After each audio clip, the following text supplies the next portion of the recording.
En el ejercicio que vamos a hacer ahora nos dicen que hay un coche que circula a una velocidad de 108 km por hora y que frena de manera uniforme hasta que al cabo de 5 segundos su velocidad se ha reducido hasta los 72 km por hora.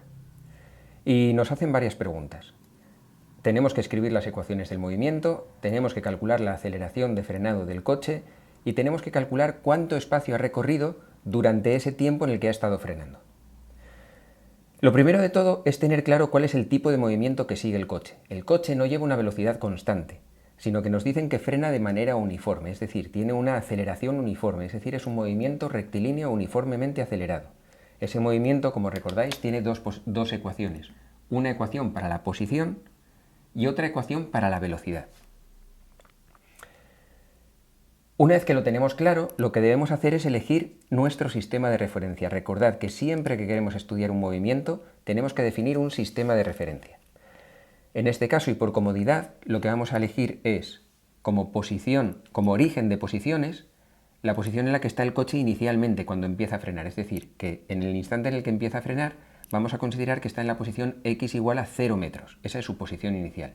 Su velocidad inicial, como decía el enunciado, es de 108 km por hora, que pasado al sistema internacional serán 30 metros por segundo. Pues bien, al cabo de 5 segundos ese coche ha seguido circulando cada vez a menor velocidad porque está frenando y al cabo de 5 segundos estará en una posición que desconocemos, pero su velocidad será de 72 km por hora, que pasado al sistema internacional son 20 metros por segundo. Pues bien, lo primero que vamos a hacer es escribir las ecuaciones del movimiento de ese coche. La primera es para la posición.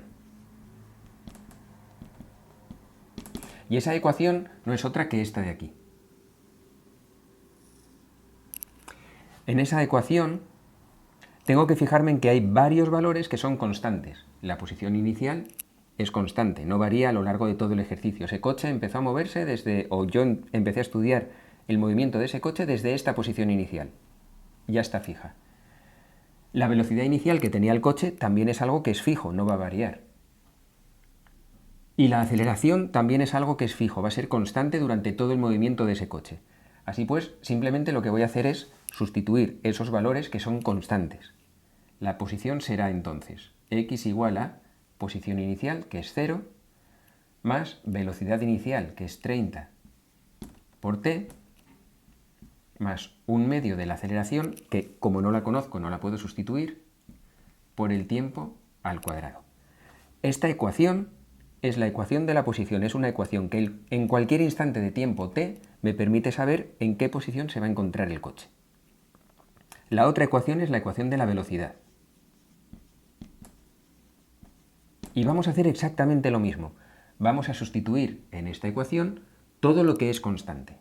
La velocidad será igual a la velocidad inicial del coche, que es de 30 metros por segundo, más la aceleración, que es constante pero no la conozco, con lo cual no puedo sustituirla por ningún valor, por el tiempo, que no es constante.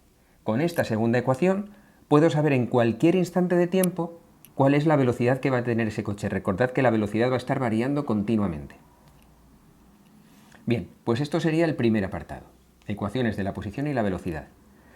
El segundo apartado nos dice: si sabemos que al cabo de 5 segundos la velocidad de ese coche es de 20 metros por segundo, ¿cuánto vale esa aceleración de frenado? Es decir, ahora vamos a ver qué pasa con estas ecuaciones cuando t vale 5 segundos. En concreto vamos a empezar con la ecuación de la velocidad.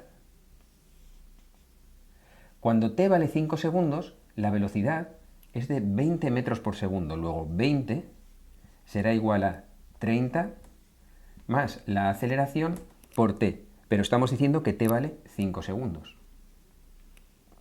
Pues bien, a partir de esta ecuación puedo despejar cuál es el valor de la aceleración. La aceleración será menos 10 entre 5, es decir, menos 2 metros partido de segundo al cuadrado. ¿Qué quiere decir que la aceleración sea negativa? Bueno, con el sistema de referencia que nosotros hemos elegido, en el que las posiciones crecen hacia la derecha y decrecen hacia la izquierda, También la velocidad hacia la derecha será positiva, hacia la izquierda será negativa. Una aceleración negativa quiere decir que es una aceleración que tira del coche en este sentido, es decir, el coche se está moviendo hacia allá, pero esa aceleración está tirando de él hacia acá, por eso lo va frenando poco a poco. Nos piden también que calculemos cuánto vale la posición, cuánto espacio ha recorrido, no la posición, sino el espacio que ha recorrido en ese tiempo. Fijaros, lo que voy a hacer es calcular la posición del coche en ese instante, con la ecuación de la posición. Cuando t vale 5 segundos, la posición del coche será 30 por t, es decir, 30 por 5, más 1/2 de la aceleración, es decir, 1/2 de menos 2, por t al cuadrado, es decir, por 5 al cuadrado. Y eso queda 150 menos 25, que es 125 metros. La posición en la que se encuentra el coche al cabo de 5 segundos es x igual a 125 metros. Así que si empieza en 0 y termina en 125, ¿cuánto espacio ha recorrido? Justamente 125 metros.